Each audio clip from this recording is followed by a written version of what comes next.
आमना आपने का हो गया आपका, आपने ग्रीनर रिएजेंट का स्ट्रक्चर और उसके रिएक्शंस के ऊपर करना है। अरूज जी आपने ठहरो मैं आपका वो कोर्स कंटेंट खोल लूँ ताकि मैं उसमें से देख लूँ, रह ना जाए चीज़। एक सेकंड।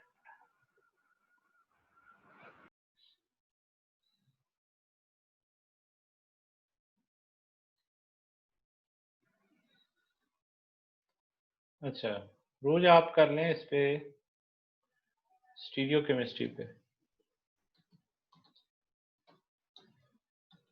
ठीक है। इसमें आपने स्टीरियो आइसोमर्स और इसके जो आर और एस कॉन्फ़िगरेशन और इसके अलावा लीवो डेस्टोरेटरी और इस तरह से जो भी इसका स्ट्रक्चर बनता है, मिरर इमेज और इसका कायरल कार्बन कायरलिटी क्या होती है, ये सारी चीजें आपने उसमें डिस्कस करनी है, ठीक है। ठीक है। अच्छा जी, अब आ जाते हैं नेक्स्ट स्टूडेंट पे।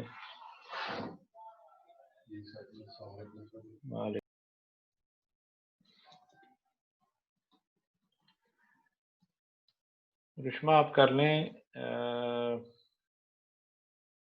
जी सर। एक सेकंड, आप जनरल कर लें उसका एरोमेटिक कंपाउंड्स, और बल्कि आपको ज़रा और देता हूँ।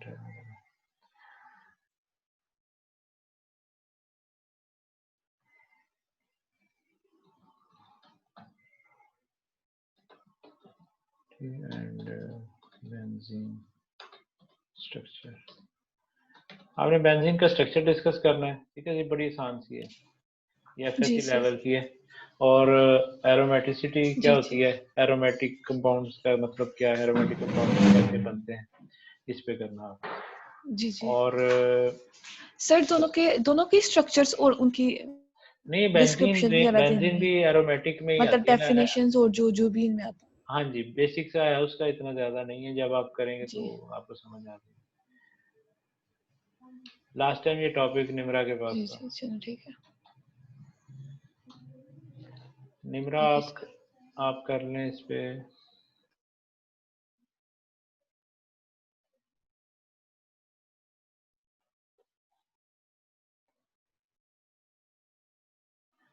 आप कर लें इस पे अल्काइल हैलाइड, इसका नॉमेनक्लेचर और रिएक्शन और प्रेपरेशन, ठीक है। ये सारी, ठीक है निम्रा।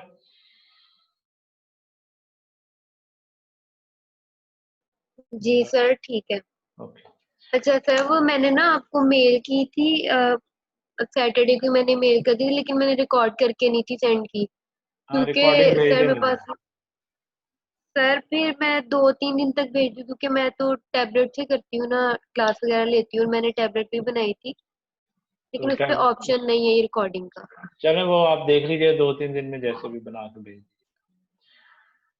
अच्छा ठीक है, जी, मैं वो भी फिर रिकॉर्ड करके भेज दूंगी, हाँ जी भेज लेकिन दीजिए। अभी थोड़े दिन तक कोई जब बात, लैपटॉप मुझे मिल जाएगा। कोई बात नहीं, ठीक है। ओके। सादिया आप कर रहे हैं इस पे।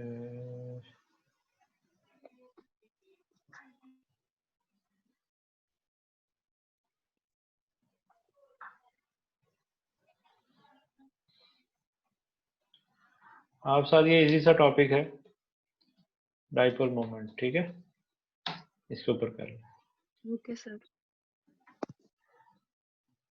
उसके बाद सोहा,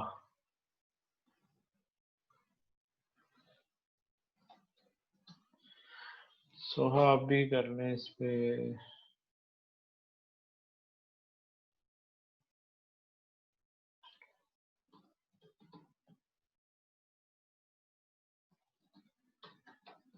टाटोमरिज्म, ठीक है। Okay sir. बाकी कौन है, अभी तो कोई नहीं ऑनलाइन, लेकिन वो किधर गई है, अभी इधर ही थी। कितने बच्चे रह गए, चलो मैं वैसे लिख देता हूँ। सर मैंने आपसे पूछना था, जी जी। सर ये एरोमेटिसिटी जो है ना, ये एरोमेटिक कंपाउंड्स वगैरह ही है ना, हाँ जी, एरोमेटिक कंपाउंड्स की बात हो रही है। मतलब उनके स्ट्रक्चर्स। हाँ जी, उनके स्ट्रक्चर्स की बात हो रही है। जी चलो ठीक है, थैंक्स।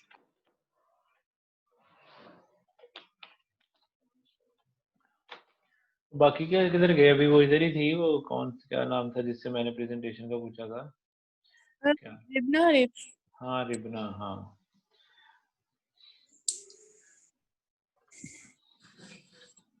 वो भी चली सर गई है, पीछे लेकिन आप उसको बता दीजिएगा। आमना। Yes sir.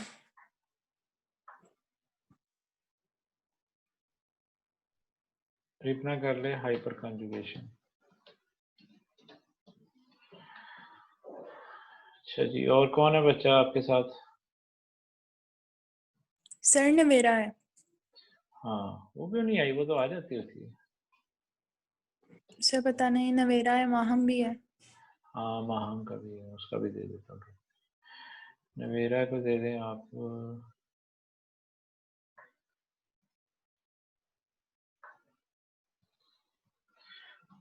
इंडक्टिव इफेक्ट, ठीक है, ये उसको बता दीजिएगा। और माहम, उसको आप दे दें mesomeric effect. Sir Ayesha Maria भी है। हाँ, आज तो बड़े बच्चे नहीं आए। आयशा मारिया, इसको आप दे दें इंडक्टिव मेसोमेरिक इफेक्ट, इसको दे दें रेजोनेंस। सर आयशा इंतजार, उसका टॉपिक भी लिखते हैं। अच्छा,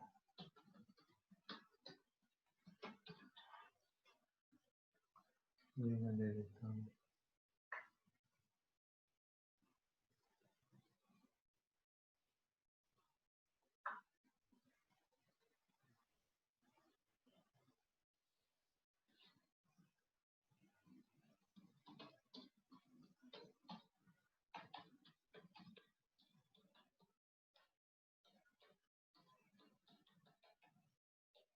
ठीक है जी, आयशा इंतजार का एलिफेटिक न्यूक्लियोफिलिक सब्स्टिट्यूशन। और कौन रह गया? पूरे हो गए? सर आई थिंक पूरे हो गए हैं। माहम हो गई, आमना हो गई, अरूज, अरुष्मा, आयशा इंतजार, रिबना, सोहा, सादिया, नवीरा, निमरा, आयशा मारिया। मेरा ख्याल यही है ना बच्चे? ठीक है बच्चों, ये स्क्रीनशॉट ले लें और ये आप फिर सबको पता चल गया टॉपिक का। टॉपिक में कोई कंफ्यूजन हो तो पूछ लीजिएगा, वैसे तो सीधा सीधा ही है। मैं दोबारा से बता देता हूँ, माहम का जो है वो मेसोमेरिक इफेक्ट है। ये पॉजिटिव और नेगेटिव क्या होता है, कौन कौन से ग्रुप्स होते हैं, ये माहम ने पिछले सेमेस्टर में मैंने ये पढ़ाया हुआ है, इसके पास ये नोट्स भी होंगे, उसके आराम से देख भी लेगी। इसके अलावा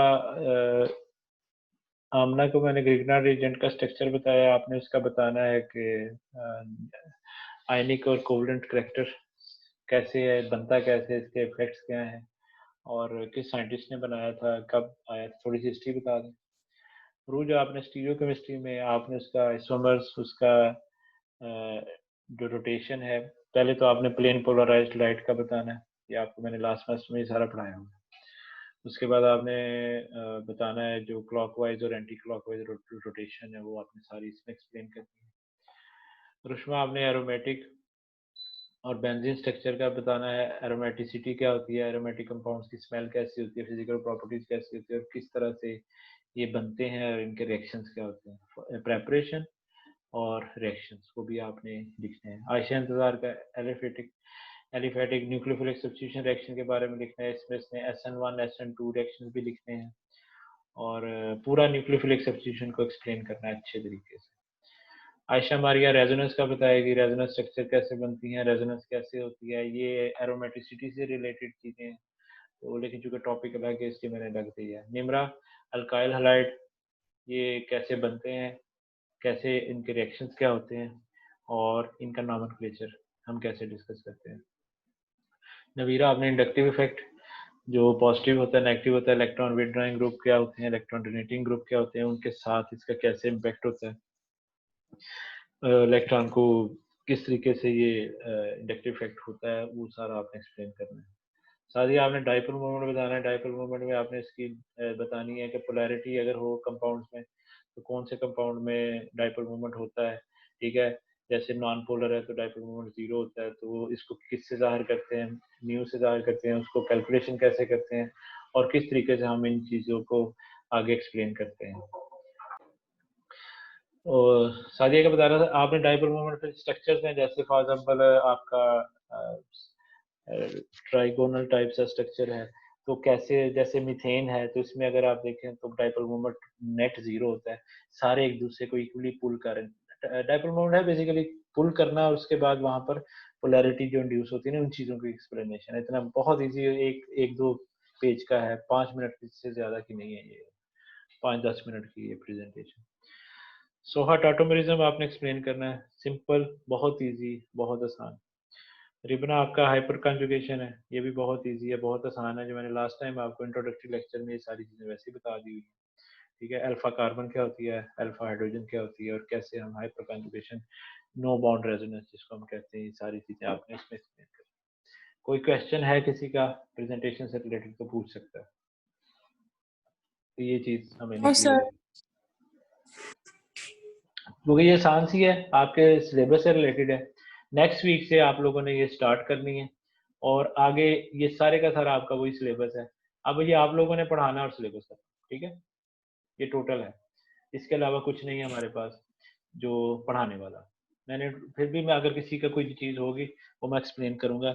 ये याद रखिएगा कि ये सब अब सिलेबस में शामिल है। पहले जो आपने प्रेजेंटेशन दी है वो सिलेबस में नहीं थी, मतलब उसमें से आपका मैंने पेपर नहीं लेना, लेकिन आपका वाइवे में से आपसे पूछ सकता हूँ सिर्फ आपकी प्रेजेंटेशन, ठीक है, मतलब बाकियों का नहीं पूछूंगा। लेकिन ये अगर माहम किया है तो वो रूज ने भी सबको, मतलब आई टू से पता होना चाहिए हर एक की, ये सबसे शेयर होनी है, सबके पास जाना है, यही मटेरियल आप लोगों का पेपर का सिलेबस है। और ये नेक्स्ट वीक में आप लोगों ने मुझे ये कोशिश करें इस वीक में मैक्सिमम दे दें जितने भी बच्चे हैं नेक्स्ट वीक में, ताकि बाकियों के पास मटेरियल जितनी जल्दी आप लोग बनाएंगे उतनी जल्दी सबके पास मटेरियल चला जाएगा। मेरे से हेल्प लेनी है मटेरियल से रिलेटेड तो मैं वो भी दे दूंगा, इसमें मैं हेल्प कर दूंगा क्योंकि ये सिलेबस से रिलेटेड है, ठीक है। पहली कि मैंने आप लोगों की देखना चाहता था स्किल, सर्चिंग स्किल, ठीक है। ये चूंकि टॉपिक से रिलेटेड है, आपके पास बुक्स हैं, अगर नहीं है तो मेरे से कोई भी बच्चा कहे कि सर इसका मटेरियल मुझे नहीं मिल रहा, वैसे तो ये इवन आपको एफएससी बीएससी की किताबों से मिलता है, फिर भी किसी को समझाना नहीं आ रहा, समझ नहीं आ रहा तो मुझसे पूछना है। लेकिन इसमें एक मेरे से मेहरबानी कीजिएगा, आप लोग मुझे टेक्स्ट ना करिए करें, मुझे या तो आप फोन किया करें या मुझे वॉइस मैसेज किया करें। टेक्स्ट में ये होता है, मुझे चीज़ों की बातें, फिर मैं सवाल करूंगा, फिर आप जवाब देंगे, 15 मिनट तो खेलते रहता है बंदा। वॉइस मैसेज का ये है कि आप लोग अपना क्वेश्चन मुझे बता दें, वो मैं सुनूंगा, फिर मैं जैसे ही उसके मुताबिक आपके अकॉर्डिंगली वॉइस मैसेज में जवाब दूंगा, ठीक है। या आप सर ये लोगों के इजी पास, टॉपिक्स है। आप लोगों के पास पैसे नहीं होते, पैकेज नहीं होता, इसलिए आप फोन तो करेंगे नहीं। व्हाट्सअप कॉल ना कीजिएगा क्योंकि उसमें भी सिग्नल नहीं आते, मुझे वो भी पसंद नहीं है। तो आप लोग कोशिश करें मुझे रेगुलर फोन अगर कर सकते हैं, नहीं तो मुझे व्हाट्सएप पे टेक्स्ट वो किया करें, वॉइस मैसेज किया करें जो वो। वॉइस मैसेज हाँ, अच्छा। देखिए ये जो आप मुझे कॉल करते हैं ना, जब नेट कहीं चल रहा होता है, नहीं चल रहा होता, बीच में इंटरप्शन होती है, सो मुसीबतें। रेगुलर फोन जो होता है ना वो ठीक होता है, वो मुझे पता है आप लोगों के पैकेज नहीं होते, इसलिए मैं उस पर नहीं कह रहा हूँ। कोई भी बात पूछनी है, और यस हाँ, सर। और उसका ये भी नहीं है कि आप मुझे अगर फोन करना है तो वो रात के 1 बजे कर रहे हैं, ठीक है। एक रेगुलर ऑफिस आवर्स में किया करें, ताकि बंदा को अपने, फिर क्योंकि शाम के वक्त बंदा अपने अपने कामों में बिजी होता है, तो टाइमली रिस्पॉन्ड नहीं मिलता। आपको ऑफिशियल टाइमिंग में टाइमली रिस्पॉन्स मिल जाया करेगा, मतलब अगर कोई चीज़ आपने पूछनी है। वैसे तो ये इजी चीज़ें हैं, कोई इतना मसला नहीं है इसमें, ठीक है बच्चों। फिर यस सर ठीक है, चलें, अल्लाह हाफिज। ठीक है, अल्लाह हाफिज।